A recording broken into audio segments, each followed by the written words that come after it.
Hello students, welcome to Edumancha. আমি তোমাদের চিন্ময় sir. চলছিল আমার পলিটির যুগেকার নেই সিরিজ। তোমরা জানো যে ইন্ডিয়ান পলিটির উপর ভিত্তি করে বিভিন্ন পরীক্ষায় যে কোশ্চেন যেগুলো এসে প্রিভিয়াস ইয়ারে, সেগুলো আমি তোমাদের চ্যাপ্টার ধরে ধরে আমি ডিসকাস করছিলাম। এই লক্ষ্মীকান্ত ধরে ধরে যেমন চ্যাপ্টার আছে সেই অনুযায়ী বিভিন্ন, যেমন ডাব্লিউবিসিএস এর প্রিলিমস মেন্স, এসএসসি, এনটিপিসি, সামনে আছে তোমাদের সিডিএস, এনডিএ, ইউপিএসসি। ওকে, এবারে অলরেডি দেখো হিস্টোরিক্যাল ব্যাকগ্রাউন্ড থেকে শুরু করে আমি একদম অ্যামেন্ডমেন্ট পর্যন্ত প্রত্যেকটা চ্যাপ্টারের ইম্পর্টেন্ট টপ কোয়ালিটির এমসিকিউ ইন ডিটেলস আমি আলোচনা করে দিয়েছি। আমার প্রথম দিককার যে ভিডিও যেগুলো ছিল সেগুলো এতটা ডিজিটালাইজ হয়তো আমি করতে পারিনি, বাট কন্টেন্টে বা আমার পড়ানোতে কোনো খামতি ছিল না। তোমরা সেগুলো দেখো, আশা করি তোমাদের খুব ভালো লাগবে, ঠিক আছে? আর এখন আমার যেটা চলছে, তোমরা নতুন তাদেরকে বলছি, ইম্পর্টেন্ট আর্টিকেলস, পার্টস, শিডিউলস, এই রিলেটেড 140খানা কোশ্চেন আমি তোমাদেরকে করাবো, ঠিক আছে? প্রত্যেকটা ক্লাসে একটা লেকচারে আমার 20টা করে কোশ্চেন আছে, এবং প্রত্যেকটা কোশ্চেন আমি কি করছি না, ইন ডিটেলসে আমি তোমাদেরকে কিন্তু আলোচনা করে দিচ্ছি। দেখে রাখো, কারণ আমি তোমাদের আগেও বলেছি যে চট জলদিতে আমি বিশ্বাস করি না, সময় আছে, আস্তে ধীরে আমরা পড়বো। বিষয়টা সম্পর্কে আমার একটা আউটার একটা নলেজ থাকে ভালো। কারণ তোমরা জানো 2025 সাল থেকে কিন্তু ডাব্লিউবিসিএস এর যে মেন্স সেটা কিন্তু রিটেন পরীক্ষা হবে, ঠিক আছে? তো তাই সাথে সাথে আমাদের যে ব্রিজটা কারণ 2024 সালের প্রিলিমস মেন্স তো তুমি দেবে, তাই না? 2025 সালে তোমরা যারা দেবে, যে এই যে সময়টা যাতে তোমরা ঠিকঠাক করে নিজেদেরকে গুছিয়ে নিতে পারো, সেই কারণে আমি সেরকম ইলাবোরেট করে করে আমি তোমাদেরকে পড়াচ্ছি। ওকে, এইটা শেষ হয়ে গেলে এরপরে আমি তোমাদেরকে ইলাবোরেট পুরো ইন্ডিয়ান পলিটি সিরিজ আমি শুরু করব, যেমন ইন্ডিয়ান ইকোনমি আমি করাচ্ছি তোমাদেরকে। ভিডিওগুলো তোমরা দেখতে থাকো। আমি এটুকু হলফ করে বলতে পারি, যে কোনো পরীক্ষা, ডাব্লিউবিসিএস এর mains, prelims, UPSC, NDA, CDS, কুচবি, এনটিপিসি, যে কোনো পরীক্ষা, ওকে, যেখানে ইন্ডিয়ান ইকোনমি থেকে, ইন্ডিয়ান পলিটি থেকে কোশ্চেন্স আছে, সিরিজগুলো তোমরা দেখে যাও, অনেকটা বেনিফিটেড হবে। ওকে, চলো। আচ্ছা, যাওয়ার আগে আমি দুটো কথা বলে নিই ছোট্ট করে। একটা হচ্ছে 2024-এর প্রিলিমিনারিকে টার্গেট করে আমাদের টপিক ওয়াইজ 16খানা মক, হ্যাঁ, এবং full length mock. After topic wise mock হয়ে যাওয়ার পরে 10খানা ফুল লেন্থ মক তোমরা পাবে। ইন্ডিভিজুয়ালি এক একটা দাম হচ্ছে আমরা রেখেছি 299 করে।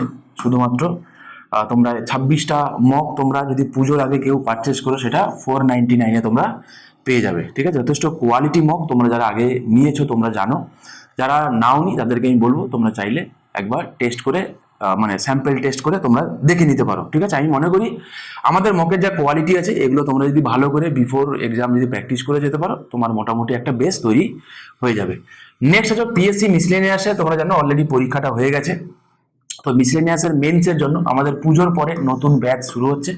ওকে, সেখানে যেমন মানে পিএসসি মিসলেনিয়াসের মেন্সে যেমনটি করে তোমাদের হয় বাংলা, ইংরেজি, তারপরে হচ্ছে জিকে, কারেন্ট অ্যাফেয়ার্সের যে পোর্শনটা, ম্যাথ, ওকে, এগুলো সমস্ত কিছু আমরা কিন্তু ডেসক্রিপটিভ প্যাটার্নে তোমাদেরকে করাবো, ঠিক আছে?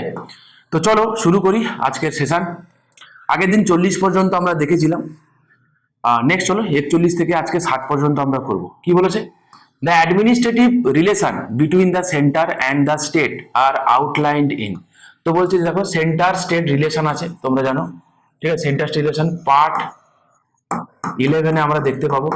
তো সেই পার্ট 11 যেটা আছে, সেখানে সেন্টার স্টেট রিলেশনে এখানে কি বলেছে, অ্যাডমিনিস্ট্রেটিভ রিলেশনের কথা বলেছে। সেটা আমরা আর্টিকেল 256 থেকে শুরু করে 263 পর্যন্ত আমরা দেখতে পাবো। 256 থেকে শুরু করে 263 পর্যন্ত আমরা দেখতে পাবো। ওকে, এর মধ্যে ইম্পর্টেন্ট আর্টিকেল যেগুলো আছে, খুব ইম্পর্টেন্ট, যেটা মনে রাখবে, একটা হচ্ছে আর্টিকেল 262, একটা হচ্ছে আর্টিকেল 263। আর্টিকেল 262-তে এটা বলে যে যদি রিভার রিলেটেড, ওকে, রিভার রিলেটেড যদি কোনো ডিসপিউট হয়, ঠিক আছে, তো সেইটা রিজলভ করবে আর্টিকেল 262 দিয়ে, ঠিক আছে? ধরে নাও জেনারেলি হয় কি, আর্টিকেল 131-এ কি আছে, আর্টিকেল 131-এ বলা হয় অরিজিনাল জুরিডিকশনের কথা, ঠিক আছে? অরিজিনাল জুরিডিকশনে কি বলা হয়, যে যদি এরকম হয় যে একাধিক স্টেটের সঙ্গে অন্য কোনো একটা স্টেটের বা সেন্টারের সঙ্গে স্টেটের যদি ঝামেলা হয় কোনো বিষয় নিয়ে, তাহলে সরাসরি সুপ্রিম কোর্টে অ্যাপ্রোচ করা যায়, রাইট? এক্সেপ্ট এই রিভার রিলেটেড ডিসপিউট, কারণ তার জন্য একটা সেপারেট আর্টিকেল আছে, সেটা হচ্ছে আর্টিকেল 262। আমি এর আগে সেভারাল টাইমস তোমাদেরকে বলেছি, মাথায় রেখো, দুটোই পরীক্ষায় আছে। আর্টিকেল 263-তে কি বলা হয় বলতো? ইন্টার স্টেট কাউন্সিলের কথা বলা হয়, ঠিক আছে? ইন্টার স্টেট কাউন্সিলের কথা বলা হয়, মাথায় রেখো। প্রেসিডেন্ট চাইলে, ঠিক আছে, কে চাইলে?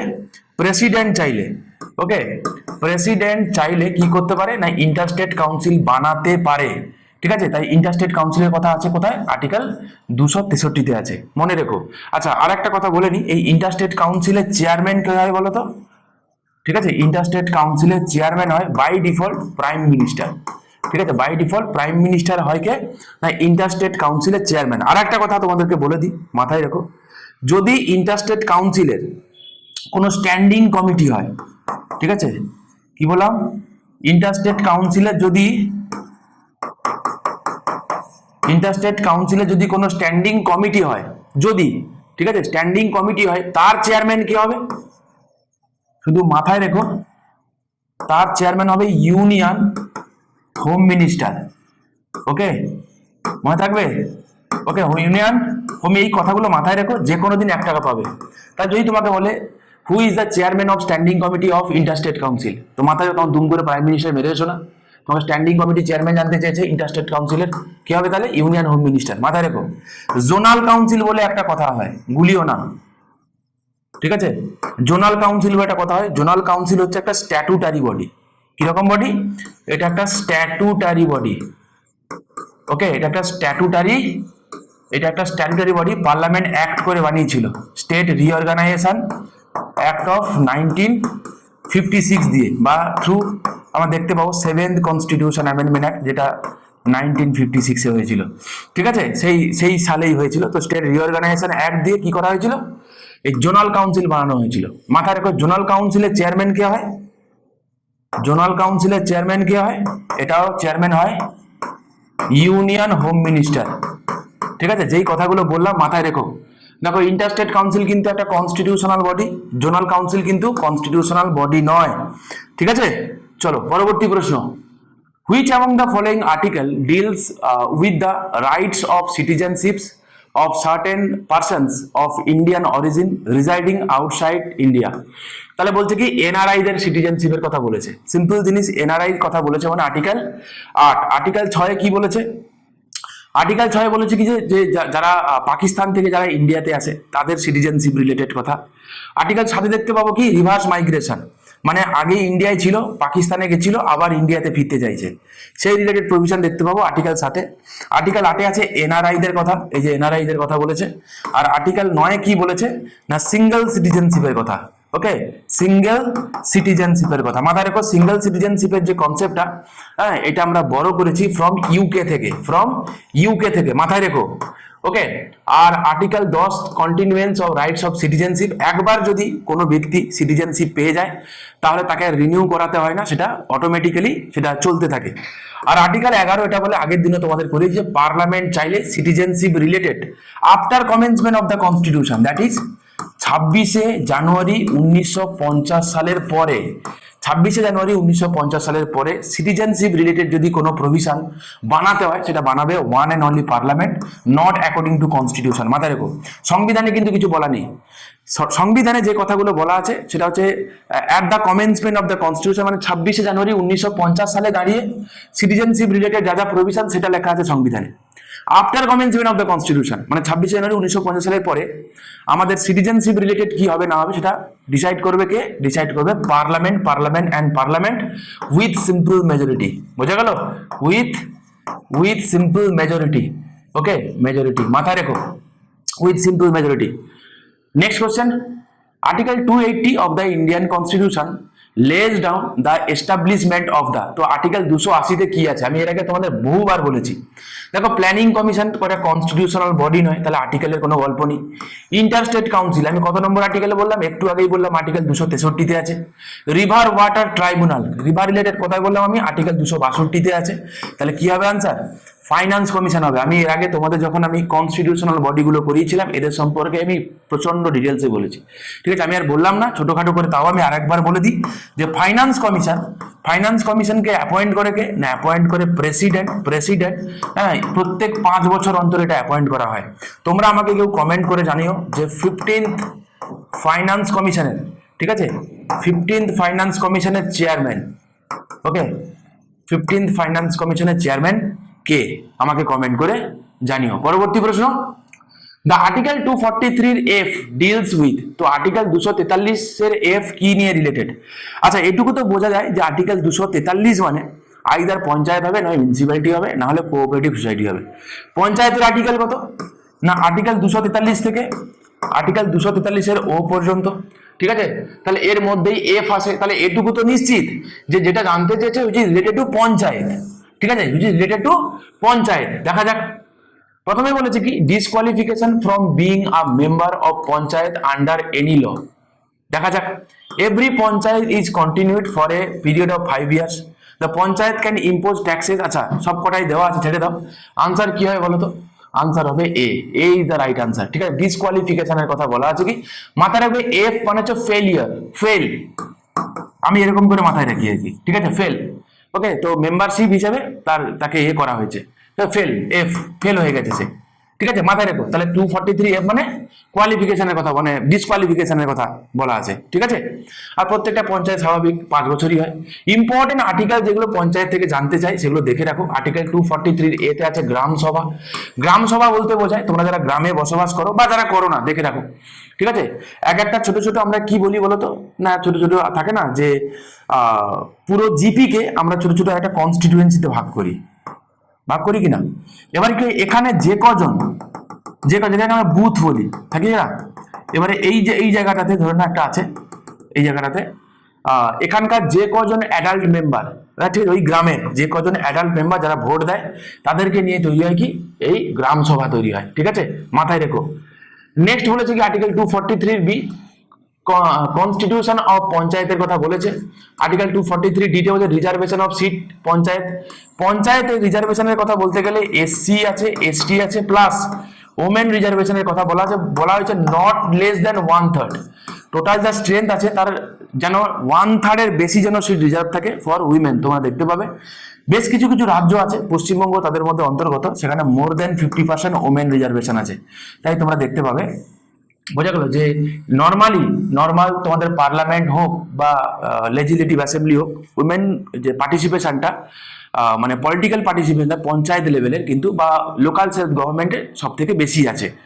ওকে, আর আর্টিকেল 243 আমি বললাম কি ডিসকোয়ালিফিকেশনের কথা বললাম। পরবর্তী প্রশ্ন, which of the following article was omitted from the Indian Constitution by the 80th Amendment Bill? Basically না, এই কোশ্চেনটা তোমাকে করতে গেলে কোশ্চেনটা হয় খুব কঠিন, নয় খুব সহজ। তাদের জন্য যার কনস্টিটিউশন সম্পর্কে সম্যক ধারণা রয়েছে সে পারবে, আদারওয়াইজ এই কোশ্চেনগুলো অ্যাটেম্প করা ভেরি ডিফিকাল্ট, ঠিক আছে। অন্তত পড়ার সময় ব্র্যাকেটে যে রিপিল কথাটা থাকে না, সেইগুলো দেখে পড়লেও কিন্তু বোঝা যায়। তো যাকে এটা হবে কি আনসার হবে 272, ঠিক আছে, আর্টিকেল 272, ঠিক আছে, এটাকে আমরা কি করেছি অমিট করে দিয়েছি। Next, which among the following pair is not correctly match. তো বলছে কোন পেয়ারটা ঠিকঠাক করে ম্যাচ করে না। পার্ট 3 ফান্ডামেন্টাল রাইটস, ঠিক আছে, আর্টিকেল 12 থেকে শুরু করে আর্টিকেল 35 পর্যন্ত রয়েছে, ঠিক কিনা। বড় করেছি কোন দেশ থেকে, ইউএসএ থেকে বড় করেছি, চলো। জাস্টিসিয়েবল রাইটস এগুলো। Part 11 relationship between union and states, এটাও ঠিক আছে, তাই না। সেন্টার স্টেট রিলেশনশিপ আমরা দেখেছিলাম। ওকে, সেখানে আমরা দেখতে পাবো আর্টিকেল 245 থেকে, ওকে, 245 থেকে 263 পর্যন্ত পুরো এন্টায়ার রিলেশন রয়েছে। ওকে, তার মধ্যে লেজিসলেটিভ রিলেশন আর অ্যাডমিনিস্ট্রেটিভ রিলেশন। লেজিসলেটিভ রিলেশন হচ্ছে আর্টিকেল 245 থেকে তোমার হচ্ছে 255 পর্যন্ত, আর অ্যাডমিনিস্ট্রেটিভ রিলেশন হচ্ছে আর্টিকেল 256 থেকে 263 পর্যন্ত। এই দেখো এই যে কোশ্চেনটা যেটা ছিল একটু আগে তোমাদের আমি করালাম, কোথায় গেল কোশ্চেনটা, এই যে এখানে কি ছিল, এখানে ছিল অ্যাডমিনিস্ট্রেটিভ রিলেশন, ঠিক কিনা। আমি তোমাদের বললাম তাহলে লেজিসলেটিভ রিলেশন যদি হতো আর্টিকেল 245 থেকে 255, ঠিক আছে। লেজিসলেটিভ দেখবে এই যে লিস্টের কথা যা আছে সব এর ভিতরেই আছে। ওকে, ভুল করো না। চলো পরবর্তী প্রশ্ন আমরা দেখে নিই। বলছে the council of ministers shall be collectively responsible to the. আচ্ছা, একটা কথা তোমাদের বলে নি এই পোর্শনে, আচ্ছা কোনটা আমি তো আনসার তো বলিনি তোমাদেরকে, রাইট। আচ্ছা দেখো, বলছে পার্ট 12 বলছে finance, property, contracts and sweets. তো পার্ট 12 ফাইন্যান্স প্রপার্টির কথা তো রয়েছে। পার্ট 19 অ্যামেন্ডমেন্ট, আচ্ছা অ্যামেন্ডমেন্ট ভুল আছে, কোথায় যাবে এটা, পার্ট 20 হবে, আর্টিকেল 368 হবে। বড় করেছি ফ্রম সাউথ আফ্রিকা থেকে, ঠিক আছে। তাহলে D will be the right answer, ঠিক আছে। তো বলছি which among the following pair is not correctly match, তো ডি নট কারেক্টলি ম্যাচ, ঠিক আছে। এই হচ্ছে একমাত্র পার্ট, একমাত্র বলবো না, ভারতের সংবিধানে দুটো জায়গা আছে, একটা হচ্ছে পার্ট 4A, আর্টিকেল 51 আর একটা হচ্ছে পার্ট 20, যার একটাই মাত্র আর্টিকেল রয়েছে। ঠিক আছে, এই দুখানা পরীক্ষায় আসে। কোনটা আসবে পরীক্ষায় তোমার এটাকেই জিজ্ঞাসা করবে না। পরবর্তী প্রশ্ন, the council of minister shall be collectively responsible to the house of people, which article states this. তো বলো, আমি আগের দিন তোমাদেরকে করিয়েছিলাম, মনে আছে? 75-এর সবকটা ক্লজ তোমাদেরকে আমি ধরে ধরে করিয়েছিলাম।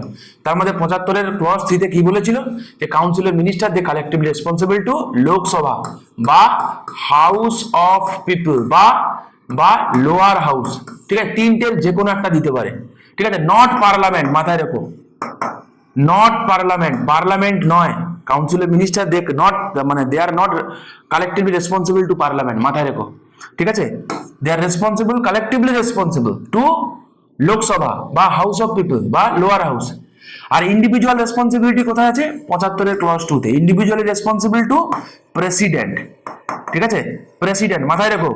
Entire minister including prime minister hold office during the pleasure of president, মাথায় রেখো। ঠিক আছে, পরবর্তী প্রশ্ন, the constitutional provision relevant for solving questions of repugnancy between central law and state law is found in, দেখো 17-তে দিয়েছে, 18-তে দিয়েছে, 19-এ দিয়েছে, 23-এ দিয়েছে, বুঝতে পারছো? সেম কোশ্চেন, কোনো চেঞ্জেস না করে দিয়েছে।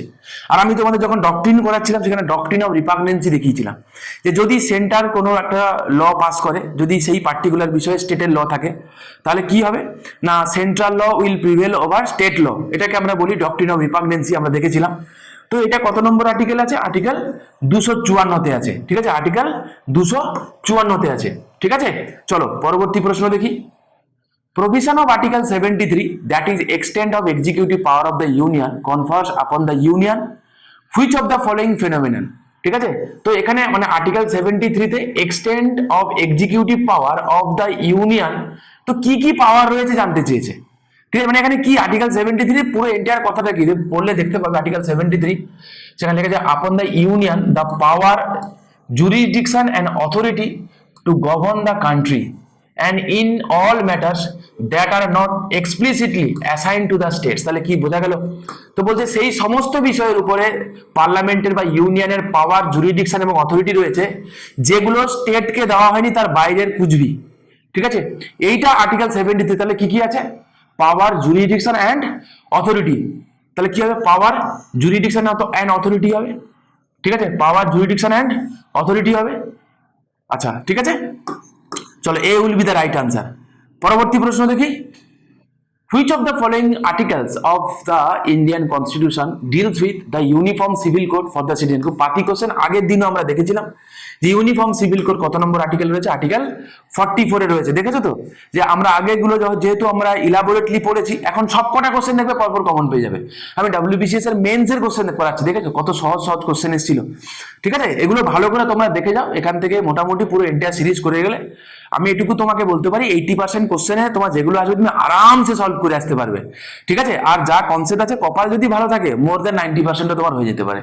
ওকে, আচ্ছা চলো নেক্সট আর্টিকেল 37। তোমরা জানো আগের দিন তোমাদেরকে আমি করিয়েছিলাম যে কি করে বুঝবো যে ফান্ডামেন্টাল ডিউটি সেগুলো not enforceable by the court of law, কারণ আর্টিকেল 37 বলে যে এটা কি non enforceable by the court of law, number 1। আর নাম্বার 2 কি বলেছে, যে these are fundamental in governance.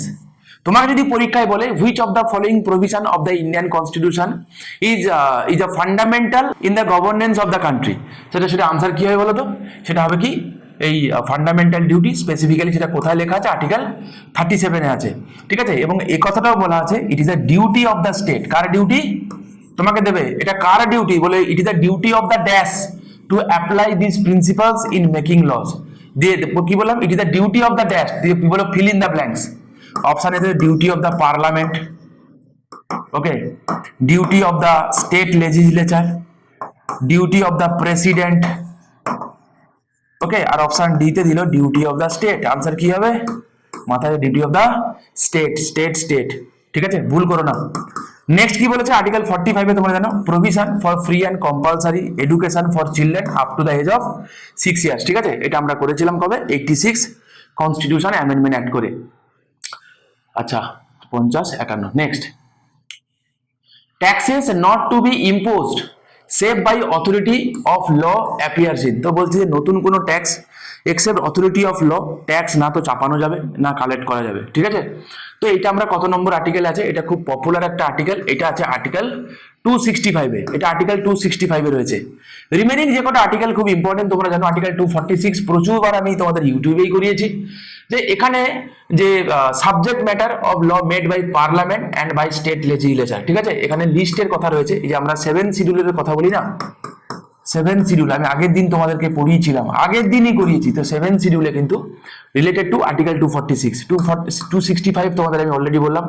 266 এ দেখতে পাবো কি কনসোলিডেটেড ফান্ডের কথা দেখতে পাবো, ঠিক আছে, কনসোলিডেটেড ফান্ডের কথা দেখতে পাবো, এবং 266 ক্লজ 2 তে আমরা পাবলিক অ্যাকাউন্টের কথা আমরা দেখতে পাবো, কি দেখতে পাবো আমরা পাবলিক অ্যাকাউন্টের কথা দেখতে পাবো, ঠিক আছে।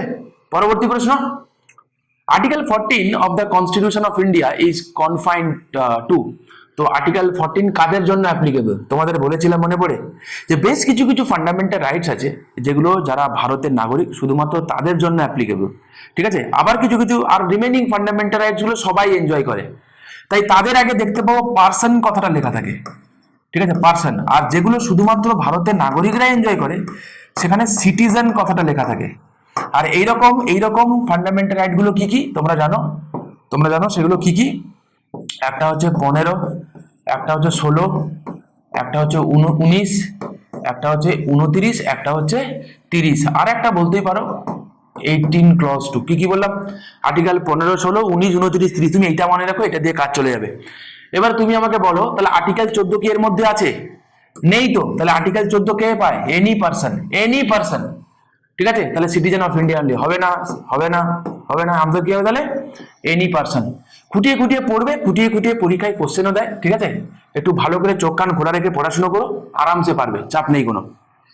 নেক্সট বলছে which of the following pair of articles of the Indian constitution deals with the oath or affirmation and impeachment of the president of India. তাহলে ওথের কথাও বলেছে, আবার ইমপিচের কথাও বলেছে। আমি এটাও তোমাদের আগের দিন করিয়েছিলাম, এই কোশ্চেনটা দুটো পাঞ্চ করে একসাথে দিয়ে দিয়েছি 2017 সালে।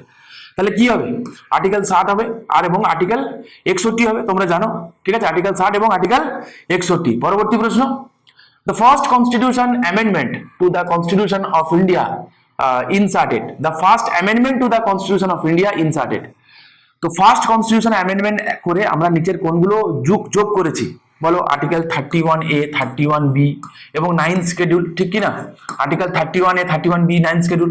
তো 9 শিডিউল যেটা which is related two 31B, মনে পড়ে, তাহলে এ হবে আনসার, ঠিক আছে, এ হবে আনসার। তোমরা জানো যে 9 শিডিউলে কি আছে, 9 শিডিউলে তোমরা জানো যে ল্যান্ড রিফর্ম রিলেটেড যে সাবজেক্ট ম্যাটার সেটাকে 9 শিডিউলে রাখা হয়েছিল এবং সেটা জুডিশিয়াল রিভিউর আওতার বাইরে রাখা হয়েছিল, ঠিক। আর্টিকেল 31A এটা অ্যাড করেছি through first constitution amendment act, 31Bও তাই, বা 31C যেটা সেটা আমরা অ্যাড করেছি through 25th constitution amendment act করে। কি বলা হয়েছিল বলো তো, বলেছিল যে ডিপিএসপির 39 এর বি এবং সি কে ইমপ্লিমেন্ট করতে গিয়ে যদি ফান্ডামেন্টাল রাইটের আর্টিকেল 14, আর্টিকেল 19 এবং আর্টিকেল 31 যদি ভায়োলেট হয়, ইউ ক্যানট মুভ কোর্ট। মাথায় রাখতে হবে, আমি সেই সময়ের কথা বলছি যখন রাইট টু প্রপার্টি একটা ফান্ডামেন্টাল রাইট ছিল, বুঝতে পারছো না, 1971, তো আর উঠে গেছে 78-এ, রাইট।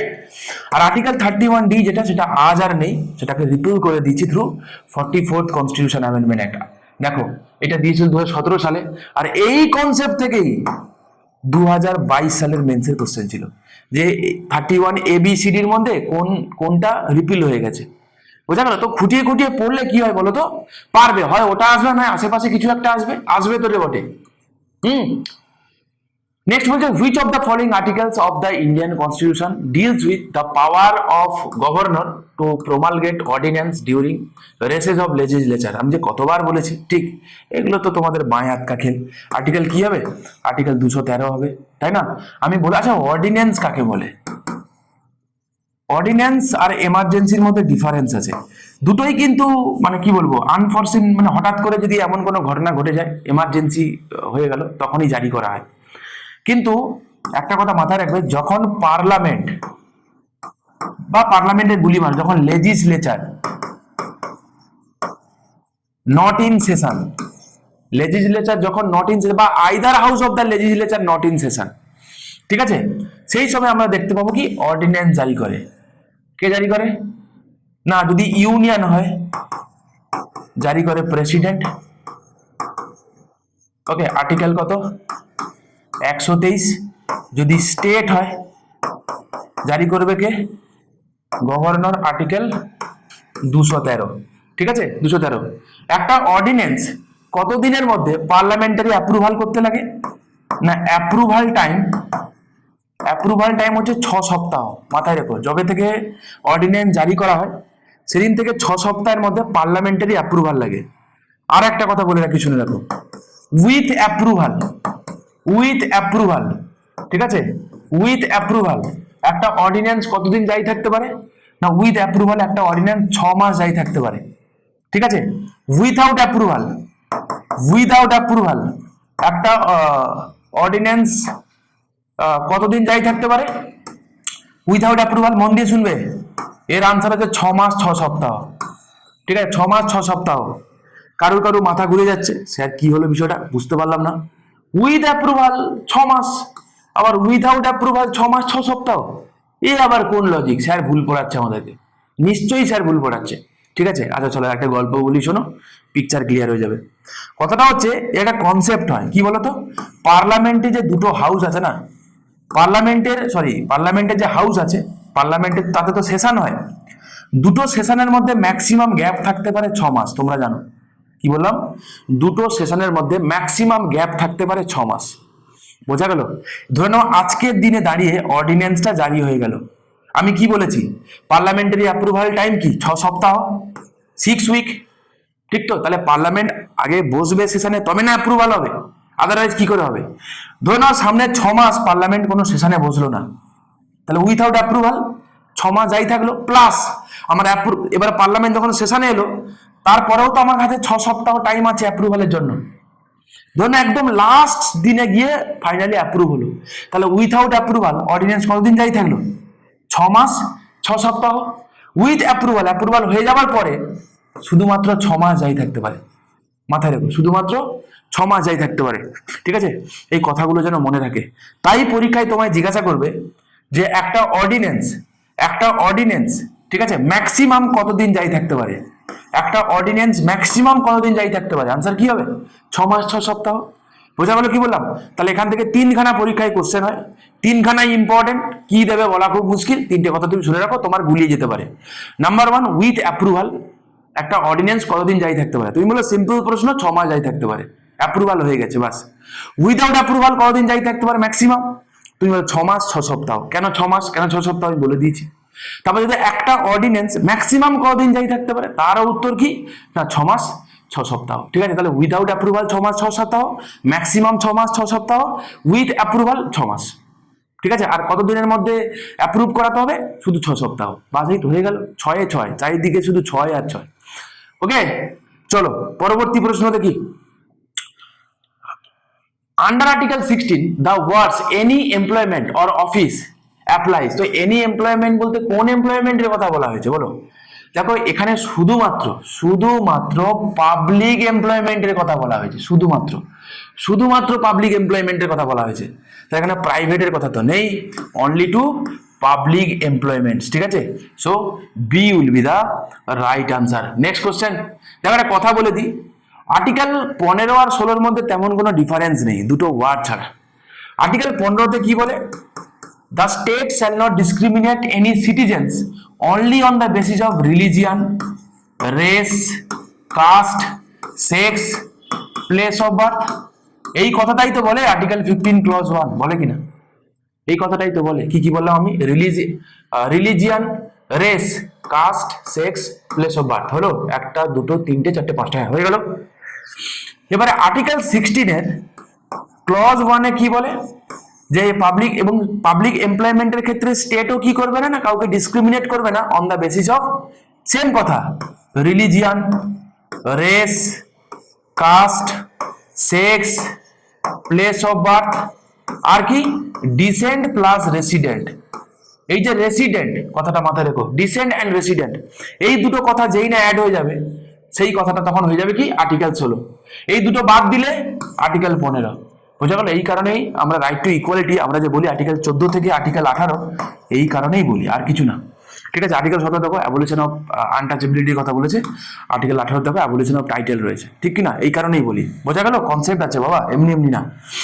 আচ্ছা, এবার একটা কথা তোমাদেরকে বলে রাখি, যেহেতু প্রসঙ্গক্রমে এলাম, পরীক্ষাতেও আসবে তাই, যে এই রেসিডেন্ট একটা ক্রাইটেরিয়া হতে পারে in case of public employment. এই ক্রাইটেরিয়াটা বানাবে কে? বোঝা গেল? কে বানাবে?